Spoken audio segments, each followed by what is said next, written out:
आज हम लोग विश्व भूगोल में विश्व के नदियों का जो तीसरा पार्ट है, जिसमें हम लोग यूरोप की नदियों को और ऑस्ट्रेलिया की नदियों को, इन दो महाद्वीपों की नदियों के बारे में आज पढ़ेंगे।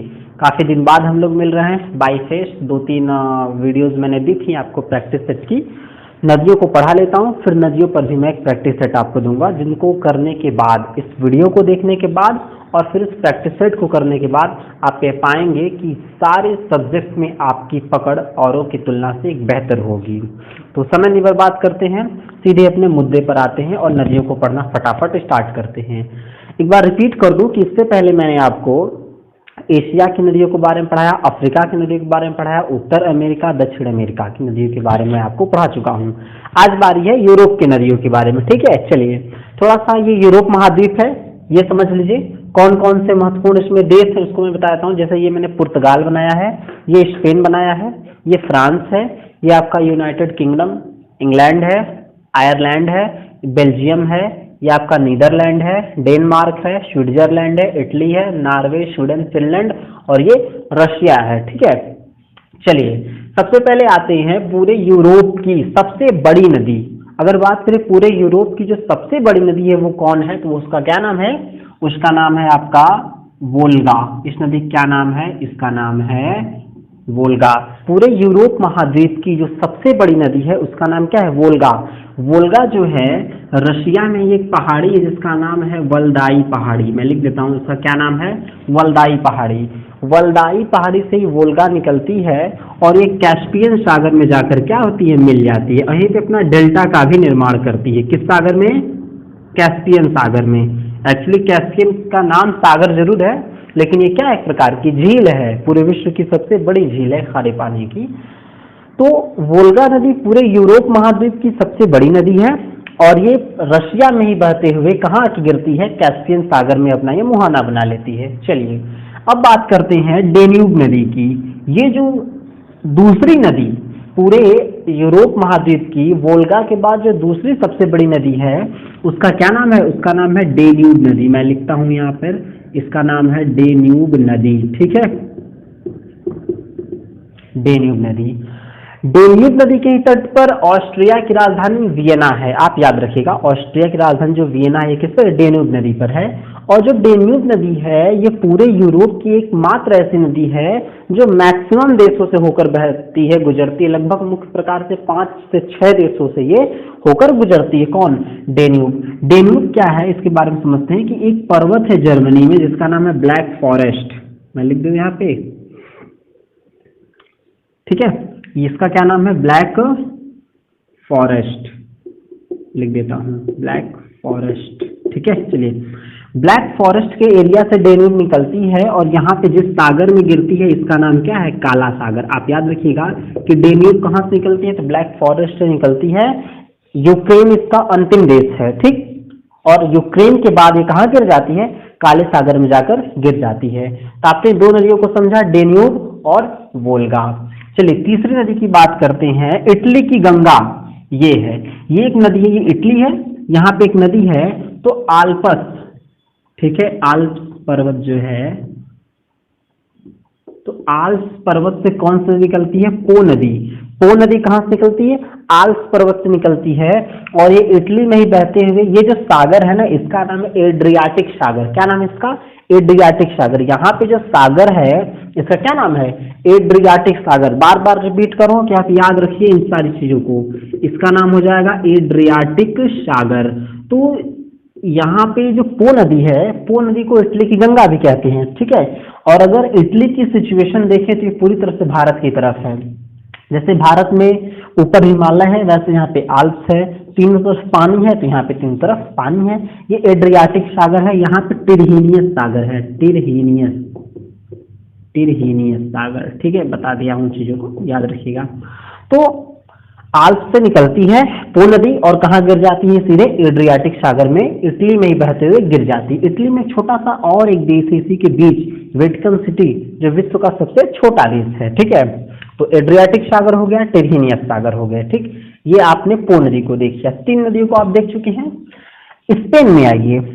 स्पेन में एक नदी है बहुत महत्वपूर्ण तो नहीं है, इसका नाम है टॉगस नदी। क्या नाम है इसका?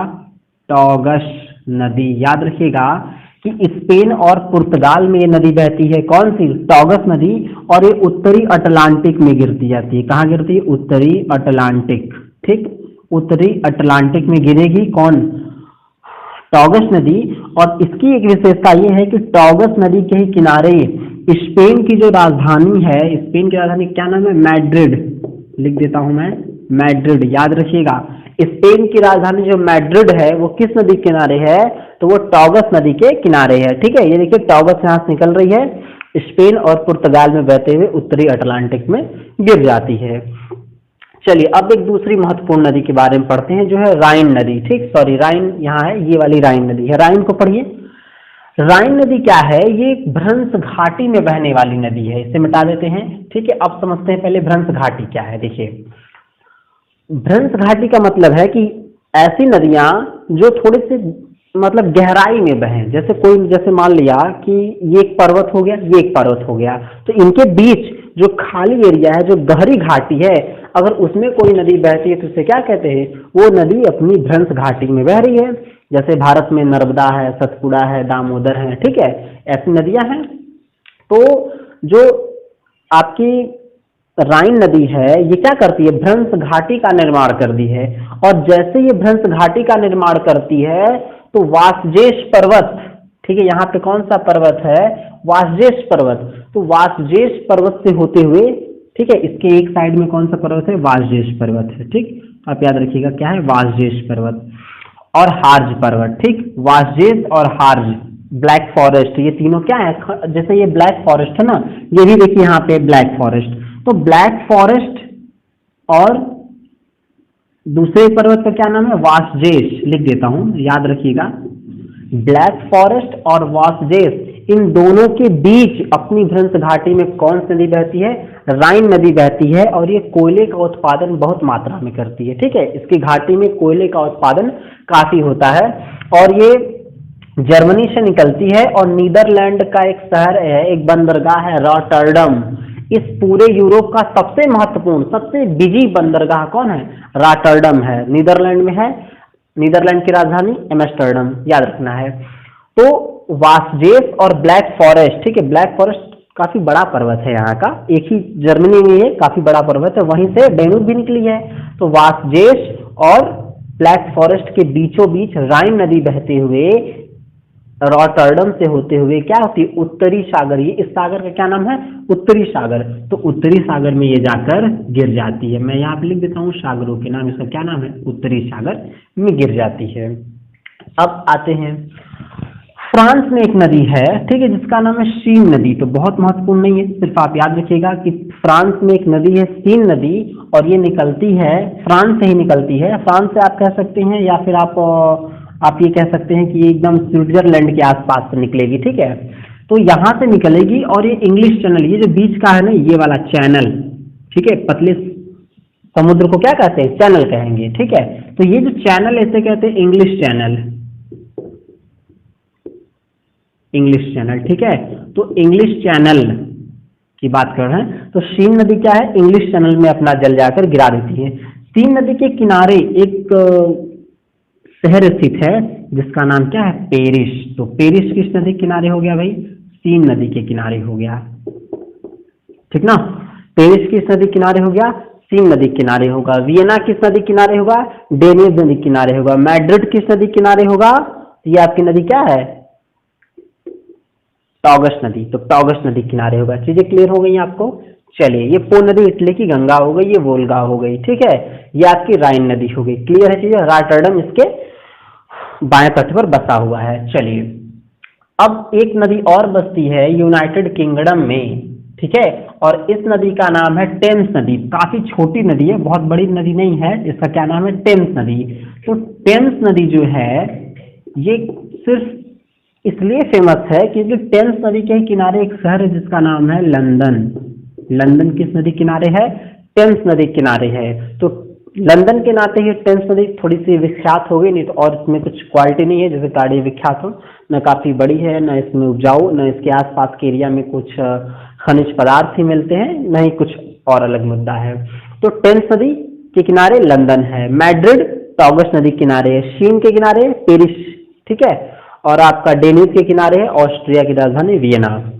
तो आपने ये देखा कि हम लोगों ने वोल्गा, डेन्यूब और राइन, पो नदी, सीन नदी, और टॉगस नदी और टेम्स नदी, इन सारी नदियों के बारे में हम लोगों ने पढ़ लिया, ये निकलती कहाँ से हैं और ये गिरती कहाँ से हैं। तो यूरोप की यही काफी महत्वपूर्ण नदियां हैं। इससे अधिक यूरोप में कोई नदियां तो हैं, छोटी छोटी बहुत सी नदियां हैं, लेकिन जब भी प्रश्न आपके बनेंगे तो आप याद रखिए जितनी नदियां मैंने आपको बताई हैं, 1, 2, 3, 4, 5, 6 और 7, मैक्सिमम इन 7 नदियों से ही प्रश्न बनेगा। ठीक है। आपसे ये पूछा जा सकता है कि वोल्गा कहाँ गिरती है, कैस्पियन सागर में। डेन्यूब कहाँ अपना जल गिराती है, काले सागर में, याद रखिएगा। पो नदी एड्रियाटिक सागर में। ठीक है। इसके बाद सीन नदी इंग्लिश चैनल में, और राइन नदी उत्तरी सागर में। ठीक है। और टॉगस नदी उत्तरी अटलांटिक में। ठीक, चीजें क्लियर है। तो ये आयरिश सागर है। यहाँ पे कौन सा सागर है, आयरिश सागर है। एक मिनट, इस सागर के यहाँ वाला जो सागर देख रहे होंगे आप लोग, ये वाले सागर, इसे कहते हैं आयरिश सागर। लिख देता हूं मैं, इसका नाम है आयरिश सागर। ठीक है। तो ये आयरिश सागर है। तो टेम्स अपना पानी कहाँ गिराती है, आयरिश सागर में गिराती है। ठीक है। तो आप ये यहाँ पे देखे होंगे कि वोल्गा, डेन्यूब, पो, टॉगस, सीन, राइन, टेम्स, इन 7 नदियों के बारे में मैंने आपको समझाया। देखिए, चीजों को मैं बार बार रिपीट इसलिए करता हूं कि चीजें आपको आसानी से याद हो सके। तो एक बार आपने वीडियो को देख ही लिया है, एक बार और आप प्रयास कीजिएगा 2 से 4 दिनों बाद फिर से आप इस वीडियो को देखिए, ताकि आपके दिमाग में ये चीजें, फिगर सही थी, आसानी से समझ में आ जाए। नोट डाउन जरूर चीजों को कीजिए, नोट्स बनाना बहुत ही इंपॉर्टेंट है। तो इतनी चीजें आपको समझ में आई। चलिए अब आते हैं ऑस्ट्रेलिया महाद्वीप को। ऑस्ट्रेलिया महाद्वीप में सिर्फ 2 महत्वपूर्ण नदियां हैं, एक डार्लिंग, एक मरे। थोड़ा सा मैं फिगर बना के आपको समझा दूंगा और थोड़े से ऑस्ट्रेलिया के बारे में आपको मैं बता दूंगा कि कौन कौन से उसमें राज्य हैं। इसके बाद यहाँ पे नदियों का चैप्टर समाप्त हो जाएगा। मिलेंगे किसी और चैप्टर के साथ। ठीक है, किसी और वीडियो में भी। चलिए आते हैं ऑस्ट्रेलिया महाद्वीप में। चलिए आते हैं ऑस्ट्रेलिया के बारे में। ऑस्ट्रेलिया को मैंने आपको बहुत ही बेहतर तरीके से पढ़ाया नहीं है, और नदियों की चैप्टर में मैं इसकी जो प्रमुख विशेषताएं हैं, ठीक है, एक्चुअली में कुछ लोग कंफ्यूजन में रहते हैं कि क्या ऑस्ट्रेलिया एक द्वीप है, ऑस्ट्रेलिया एक महाद्वीप है, ऑस्ट्रेलिया एक देश है कि क्या है, ये कंफ्यूजन बनी रहती है। तो मैं आज बहुत ही बेहतर तरीके से आपको समझा दूंगा यहाँ पर। ठीक है। चलिए देखिए, ये ऑस्ट्रेलिया जो पूरा महाद्वीप है, ये पूरा महाद्वीप ही एक देश है जिसका नाम क्या है, ऑस्ट्रेलिया। इसमें राज्य जो है उसको देखते हैं। एक है पश्चिम ऑस्ट्रेलिया जो पश्चिम में है, इसको कहते हैं उत्तर ऑस्ट्रेलिया, उत्तर में है। इसे कहते हैं दक्षिण ऑस्ट्रेलिया, दक्षिण में है।